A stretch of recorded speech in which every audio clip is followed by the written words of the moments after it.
UFC DDP versus Usman was awesome. It was a awesome fight night. It's gonna be hard to top that. I was almost thinking, well, I posted a short. Is it the best fight night ever? I'm not sure. It was very, very good.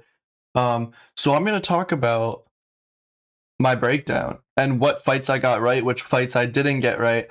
Newsflash, I'm on a fucking heater. My lock of the day was Tommy McMillan. I posted it. And he won. And he won. He dominated and then got a KO in the third round.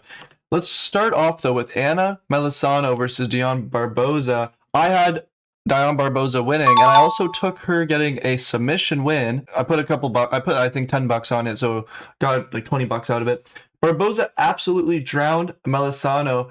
Yeah, Daniel Cormier actually sounded like he was about to blow a gasket when Barboza got to the neck. I'm pretty sure she got the choke in, and he was like, "Oh, Barboza! Oh my God, Barboza!" Yeah, he was straight. He could have nut a bit. I don't know. That was a good first fight to start off the night. RJ Harris versus Alvin Hines. RJ Harris came out with like a fucking farmer tan, like what he's got in this photo. Like I can tell he's been wearing a fucking wife beater around the farm. Yeah, I mean Hines off the roids didn't look too great. Harris uppercutted him into the next week. Easy win for RJ Harris. I picked RJ Harris, so I'm 2-0. 2-0. Alden Correa versus Stuart Nickel. I'm not gonna lie, I did not watch this fight. I heard it was really good though. Nichols stayed in there better than I thought he was gonna. I thought he was gonna be a knockout, but that's 3 out of 3 fights won so far for Noah. Ezra Elliott. Ezra dominated the whole fight on the ground straight. Yeah, he was Uncle Live and that shit a bit. Ezra Elliott did like just dominated the entire fight. It was 4 days notice. He missed weight by 1.5 pounds. I'm pretty sure that won't happen again. I don't think. Damian Anderson. Everyone was like, this guy's too crafty. He's too good. But I mean, Elliott showed how good he is at jiu-jitsu. This Damian Anderson guy is not like a random. He's like a world-class wrestler, and he got out-wrestled by Ezra Elliott. He's just way stronger.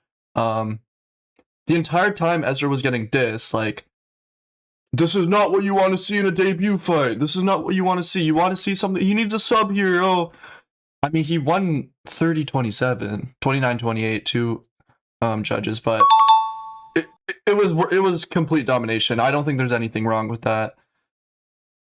Levi Rodriguez Jr. versus Felipe Franco. This is the only fight I got wrong the entire night, and he got a performance of the night. That surprises me. Levi Rodriguez Jr. pretty much just didn't get a finish in the first round, and it was just over from there. Levi Jr. was absolutely pissed that the fight was stopped, but Franco had him top mounted, beating him up on the ground. I mean, yes, Levi Rodriguez Jr. was moving back and forth, but you're still getting hit. Like you're not moving. I don't know. That was a good stop. I don't know. I think that was a good stoppage. Yeah, I got that one wrong. So right now I'm 4-1. 4-1, unfortunately. But John Paul versus Co. Underdog nip of the day. I said John Paul was gonna win on the feet, and if he gets taken down, it's gonna be an issue. I was completely wrong. Co was winning on the feet, and John Paul was winning with the takedowns and the ground game. But still, I got John Paul right. I put money on John Paul. I kept him out of my parlays because I was nervous. But he beat Co, and a lot of people are like mad about that. They're like, Co's a great fighter. Yes, he is a good fighter. I like this John Paul guy. In round 1, John Paul looked dominant on the ground. Loki KO had feet. Yeah, Loki KO had hands on the feet. Yeah, he was piecing up on the feet. Both transitions into the guillotine and super professional. Yeah, every single time that Co would shoot that takedown, John Paul would get him in that guillotine, and it looked like Co was having a hard time figuring out how to get around that. He couldn't get him down. Co did a really good job at when he was jabbing, breaking John Paul's guard, and he was getting that jab off a lot more than John Paul was. But John Paul looked really explosive when he grabbed the double leg and absolutely body slammed Co to the ground. But yeah, that's a huge gigalock from Mr. Onaliji. I'm on a roll, 5-1. Austin Bashi versus Jose Miguel Delgado. Now, I picked Jose Miguel Delgado. Say that 10 times fast. But Bashi really made me nervous in the first round. I mean, he looked explosive. He dropped Jose really early in the fight, but the last 15 seconds when Delgado had that jab that dropped Bashi, that might have been that was one of the craziest drops I've ever seen. He literally just dropped straight down to his knees and then kind of shot like a shitty double leg that Jose kind of sprawled out. That was one thing that Bashi couldn't do very well on Delgado, just because of how tall he is and whatnot. Whenever he shot a double leg, Jose was really good at spreading out his legs and sprawling really nicely. Holy stiff jab right into Bashi's face. Yeah, I can't believe it went to round 3. Super good fight for Delgado. Yeah, why was Delgado shooting takedowns on Bashi in like the last 15 seconds of the fight? Yeah, that beats shit out of me. That was pretty stupid, but whatever. He dominated on the feet. This is fight of the year, possibly behind Hokit. This fight was a volume, like 255 strikes. Yeah, this shit had me baffled. Tommy had a fucking beautiful first round. He did low-key get a drop of it. Yeah, with 15 seconds left of the first round, Tommy got like clipped and just like dropped. Yeah, not a lot to say about this. I mean, Tommy went out there, showed complete volume, and a lot of people were saying like Alberto Montez is too good at grappling and on the feet. You can't shoot a takedown. It's so when Tommy's throwing 10 punches for every 1 punch that you're throwing, it's like when you shoot that takedown, it's just volume. You're getting hit. And one thing that I was thinking during this fight was, how good is Tommy McMillan going to do against higher competition guys? Because, yes, he throws 100 punches a second, but I don't know, it makes me nervous against higher level guys who are going to be able to, I don't know, really thread that needle more than Albert Montez did and hit that chin on Tommy through all the big volume. But honestly, the more that I think about it, I think McMillan's going to do fine. Yet, like, he didn't knock out Montez. I think Montez is super durable, but like his strength is gonna build. He's gonna get better cardio. His cardio is already crazy. He's gonna get quicker. I mean, he's just a rookie. Like, he's gonna get better, and I'm super excited to see who he faces next, and what competition he gets put up against. But anyway, Tabitha Ricci versus Fatima Klein. Fatima, easy clap. Why was her? God damn it. Why was her tongue completely out of her mouth? That was crazy. She suplexed Ricci. Tongue flaring right at DC, and then suplexed her again. Yeah, that was a absolute masterclass from Fatima. I think that she's gonna do really well. Top 5. I see her possibly being a future champion in the women's strawweight. But we'll see. There's some good fight, but no, Fatima, that was really good. That was professional. Chase, Mr. Guna, don't goon, guys. It's not good, guys. Holy immediate shot and then submission in the first round. I thought this fight was going to go a little bit longer than it did. I thought Mitch Ramirez possibly, who knows, could have did something to Chase Hooper. You never really know with Chase Hooper. Now, I still think Chase Hooper's very mid, but he's young. And if he shoots and brings people to the ground, they're not getting back up. Like, that's his domain. I really hope he doesn't try to keep striking. Like, you're not a striker, Chase. And he said that. He said, this is what I do. I'm a world-class wrestler. So, good for him. Jared Cannonier versus Christian Leroy Duncan. Crazy knee from Duncan. CLD is being held against the fence on some bullshit. That was a lot of the fight. Just getting held. Duncan would hit some, like, crazy punches and then just kind of hold Cannonier. I think he was tired. CLD, crazy knee. Sorry, fellas. CLD, crazy knee. That was almost crazy. Oh, yeah. Cannonier. Oh, my God. Herb Dean, bro. Lock the fuck in. Cannonier was on the ground. Christian Leroy Duncan does like a running, flying knee that just grazes the top of Cannonier's head. Literally probably could have killed him. Cannonier gets up and starts like pushing him against the fence, and Herb Dean literally didn't even say a thing.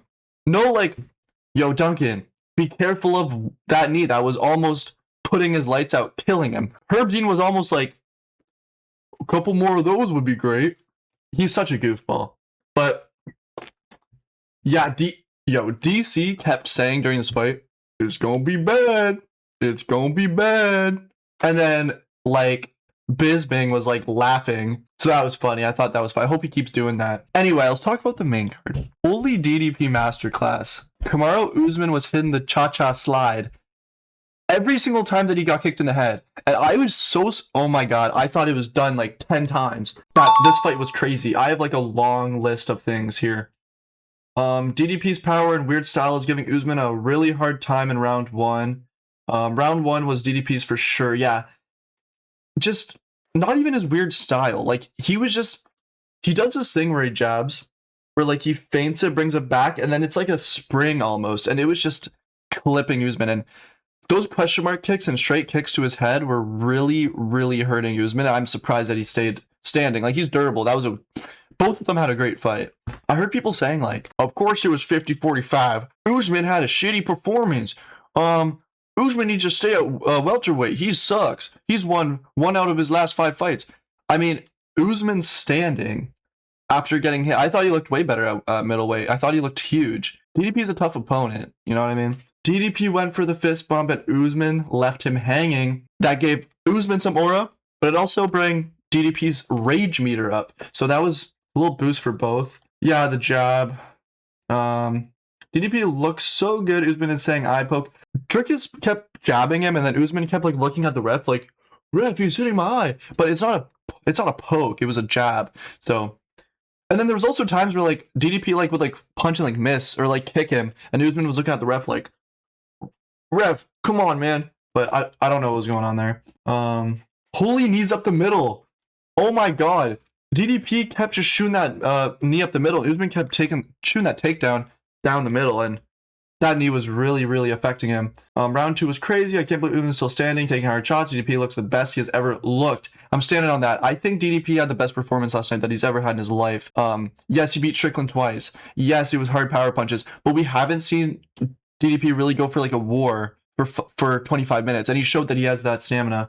I thought he was getting gassed really early, but he wasn't. Round 3 was Usman's best round, but it was very even. Usman can't take down DDP like Chimaev could, that's true. Round 4 was back to DDP's side. He dominated. Usman's coaches said that he needs a finish in round 5. Oh yeah, Usman's coaches were like Usman, you need a finish here. And Usman was like, what? What? Really? You think so? Where have you been, dude? What fight have you been fighting? You're down 4 rounds. Crazy fight. Usman's last 10-second tries to get a finish. Why is Usman so... Yeah. Okay, so let's take a back step. DDP, great fight. 150-45. Afterwards, Usman was like, this is a quote from Usman. I'm not a sore loser, but 50-45? What was the judges watching? You got fucking pieced up for 25 minutes. Like, do you not feel yourself getting punched in the face and kicked and wobbling? Like, you're not playing it off. I mean, you see right here, total strikes 139-99. Round 1, 30-18, 38. Anyway, I got 1, 2, 3, 4, 5, 6, 7, 8, 9, 10, 11, and 1 on the night. I am heating up. My picks have been pretty on point, and I'm happy at the results. Next week is Ankalaev versus Guskov. This is a alright fight night. But anyway, we're going to be going over this entire card next week. And this has been my breakdown. I hope you guys enjoyed. And we got some Giga locks. I'm going to be posting a short later on my World Cup pick. Don't listen to me, though. I don't know what I'm doing. This might have been the best fight night I've ever seen in my life. Goodbye.